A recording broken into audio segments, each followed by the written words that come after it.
Ryuu. Hi. I'm here interviewing Ryuu. You might know him as Katie. He goes by Ryuu now. Yeah, hi. I wanted to chat with him about Sandcastles, grief support for children. Yeah. Because he lost his mom, and Sandcastles helped him with that. Yep. How old were you when you lost your mom? I was 9. 9. Wow. Yeah. Can you tell me a happy memory you have about your mom? Yeah, some things that come to mind are we used to go up every year to see my godmother, Auntie Melissa, and her and my mom were always super close, and I want to start reconnecting with her even more than just going up there once a year. But we used to go up there for the 4th of July parade. I have this picture here. This was 5 days before she passed away. But what we would do is we would go up, we'd drive up usually a few days before or like a day before, depending on how long we wanted to be there for. And we would drive up, then we used to stay at her house. I wish that somebody had taken pictures of me and like all the like family or friends and whatever that we have up there, because they're all really sweet.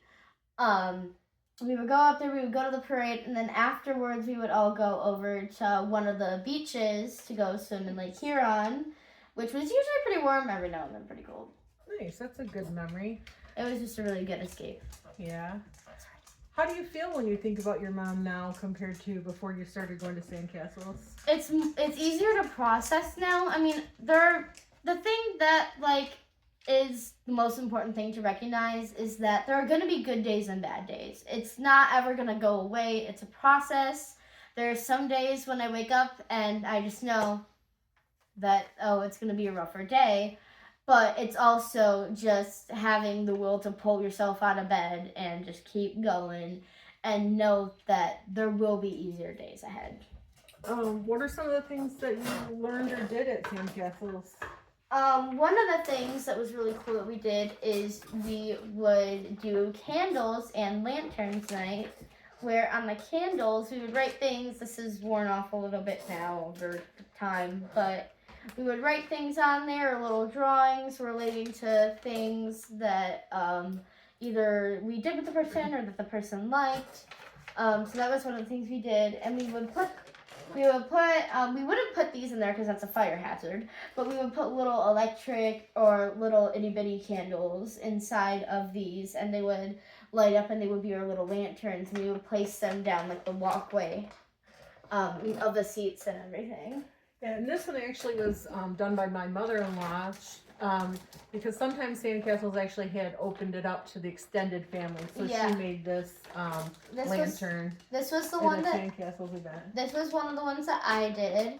I drew some hearts, and then my name was on the bottom, and I wrote her name. Actually surprised about my handwriting. Good on me.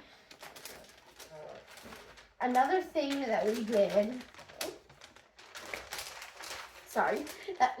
was we drew some this was supposed to be like a little portrait of her, and then a little rainbow, some stars, little lights, or a little necklace. I'm not entirely sure anymore, but little hearts and everything. A little tulip, purple tulip, because she really liked purple tulips. Here's another little flower. Get some scribbles. We got her name, her birthday, her and the day that birthday. she died.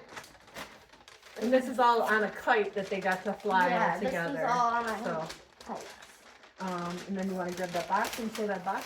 Yeah. Another thing that we did is here. Oh wait. Yeah. Go ahead. Yes, that's fine.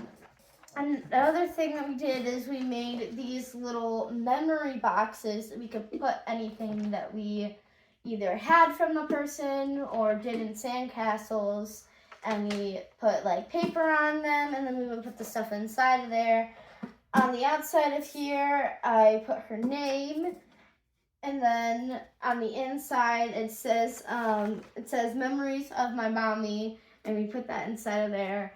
And we also decorated the inside with paper. So I did this really pretty tree. Her favorite color was purple, so that's why you're seeing a whole bunch of purple stuff. And there's some hearts on the inside of there too. And what kind of coping strategies did you learn at Sandcastles? Some of the stuff I learned at Sandcastles and some of the stuff that's just personal things too that might be helpful. Starting with some of the stuff that we learned at Sandcastles is talk about it when you are ready and be open to advice, but at the same time let people know if you just want a listening ear. Because a lot of times people will just want to shove advice at somebody or won't truly listen to them and listen to what they need, or won't like truly just try to pay attention. And what that person needs in that moment is just somebody to talk to when they're ready to open up. Another thing that is really good is there are a few really good relaxation apps. There's Calm, Headspace. There's a bunch of other really good ones too. They have a lot of good like meditation and like sleep. And I know it used to. I'm not entirely sure if it does still, but I know that Calm used to have like for younger kids and even some older people. They used to have like bedtime stories that they could read on there too. Nice. What about volcano rooms?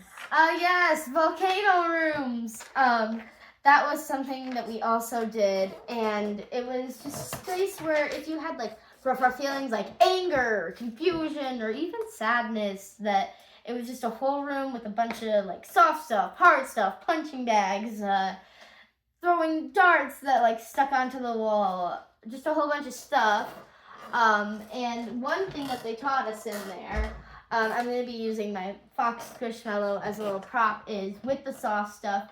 One good thing is to either scream into there, like if you're feeling really upset, just nice. Or to punch it. Don't punch something hard. Please don't, unless it's a punching bag and you have boxing gloves on. But it's really good to punch something soft. And another thing that is really good, if you really like pressure to help you come down, is to like squeeze it or like just lay with it on top of you. Nice. Some things that help me is, the big thing that helps me is, and I wish I had them at the time, is I have these noise canceling headphones.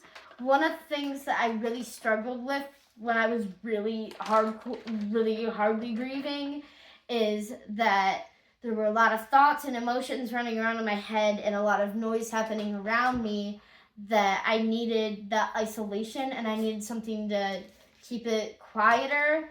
So now, within the last couple months, I have gotten these, and they really help with shutting all that out and kind of turning your mind off and letting you truly like black everything out. So that's actually some good advice for the Sandcastles people that are watching this video to use for coping skills, is this has helped him quite a bit. Yes. So I wear them at school. I even wear them at home sometimes, even sometimes in the car. Yep. But you have to yell sometimes so you can hear us. Yeah. Or tap you. Yeah. So you know we're I prefer talking the to yelling actually, because I don't like when people tap me. Another thing, this is the last thing that I will mention as far as relating to this, is there are some really good fidget toys. I actually got these with my grandma at Five Below, so that's a really good place to go if you don't want to spend a whole lot of money on them. So they have, like, this is one of the stress balls. It has Orbeez inside of it. It's a little duck. Another one is this little Hello Kitty character, Kuromi, and it's another stress ball, except this one is a little bit tougher if you really want something tougher. Nice. Another thing that I know has been really popular are the soft squishies. This one's a little sushi cat, and this one's also good for squeezing or for just like, honestly, I threw this the other day and it was fine, so as long as you don't throw it at anybody, it's fine. What, is there anything you wish people understood better about you since your mom passed away? Grieving people don't always know what they need in that moment to help. One of the things that I really struggled with is when people would ask me, like, what do you need me to do? Is there anything I can do?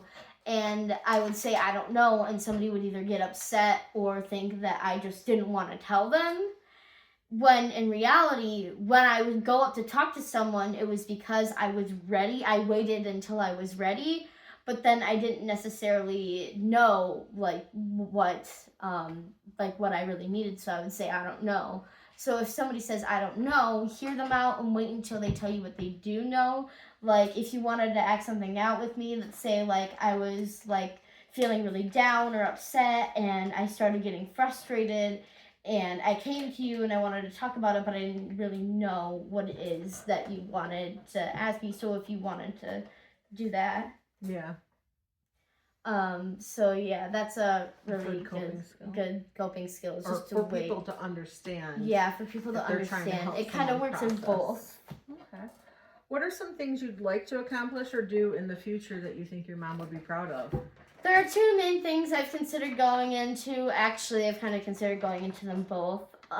Is becoming a therapist. Because I know that was something that I really needed back then, and if I can kind of give back that favor to people who are struggling, that would be a good thing to do. And I feel like there needs to be more resources out there. Like there are more therapies than just a sit down and talk kind of therapy. There's so many options. Some good things that come to my head that I considered is art therapy, music therapy, a whole bunch of other really good types of therapy that help. What was the second thing? Writing? Music therapy. Oh, writing? Oh yeah, writing.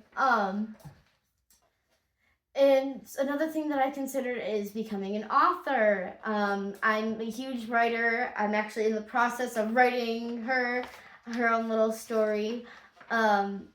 And so I've been making good progress on that. So I think she would be proud of me just to know that I'm interested in doing what I'm actually interested in and don't feel pressured to do something that's quote unquote normal or like what society expects somebody to do. Yeah, and I know she liked to read books to you. Yes, one of the books that I still read to this day, over and over, specifically one of them, is the Whatever After series. Basically, it's these two kids, a brother and a sister, and later on in the series, their dog, have a magical mirror in their basement that is enchanted by a fairy. I think her name is Mary Rose. I don't exactly remember entirely. And they would go into fairy tales, and despite not wanting to mess anything up and just letting it happen, they would accidentally tweak something within the story, and then whatever happened, like I know there was one of the princesses in one of the stories ended up in the girls' pajamas because they had a little sleepover or something, and it ended up showing up on a jewelry box that her grandma got her, that the girl's grandma got her, and actually like in their house, and it would show up as a little picture of her in the pajamas. Nice.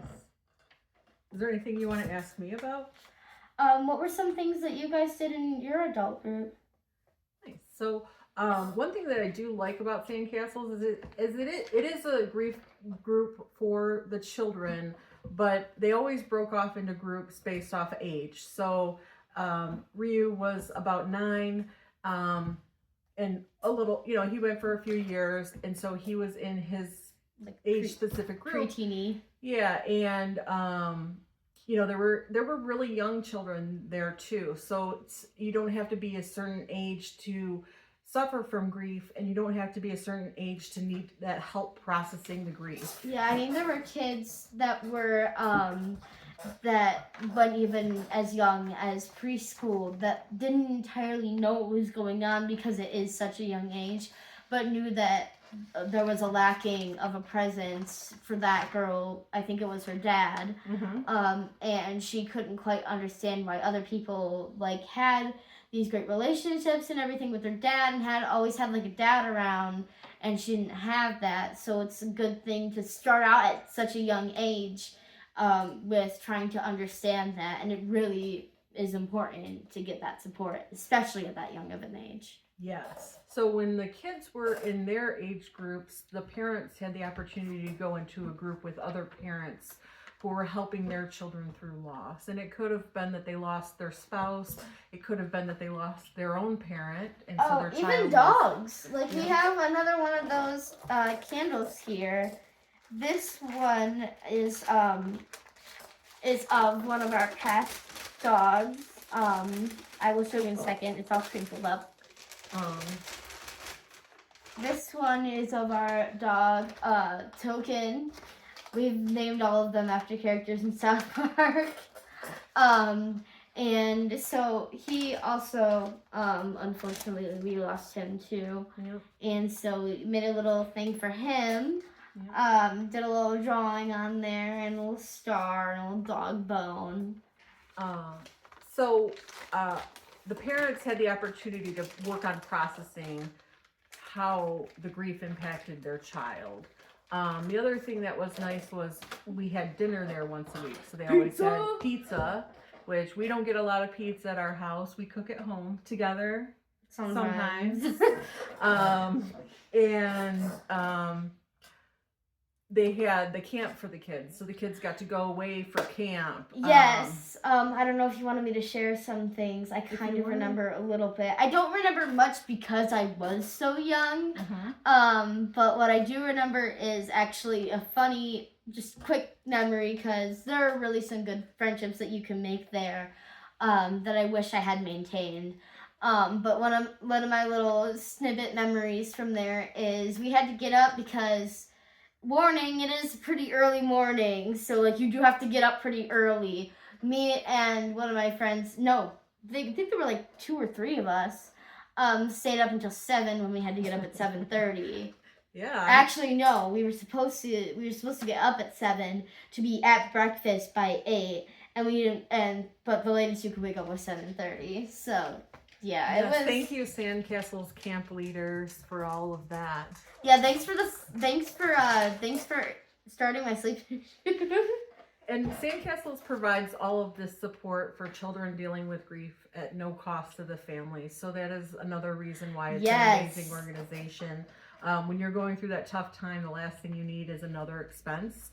And sometimes things like therapy and stuff like that can get expensive, whereas this is a free group for the kids to go and be together with other kids dealing with the same kind of situation. So I'm also putting on a fundraiser on April 11th. April 11th. At 6 p.m. at the Flavor Lab. So you can find information about that on my website and my Facebook page. We're going to have wines from Wines for Humanity. Lucky. They will be doing a tasting. They'll be educating us about the wines. They will be, the Flavor Lab will be doing some delicious food. We got some sliders. Bruschetta. We got sliders. We're going to have assorted cheeses that pair well with the wines. Cheese. We're going to have Italian meatballs. Veggies and bean dip. So while they're having fun drinking wine and tasting all the wines and everything, I will be suffering from loss of brain cells for testing and then for M-Step, and then I will be studying for the SAT. So, nice. We'll you guys have fun while I study for the SAT. Thank you, Ryuu, for sharing so much about your experience. Well, thank you for sharing your little snippet too. Thank you. Bye, everybody. Bye. Thanks for watching.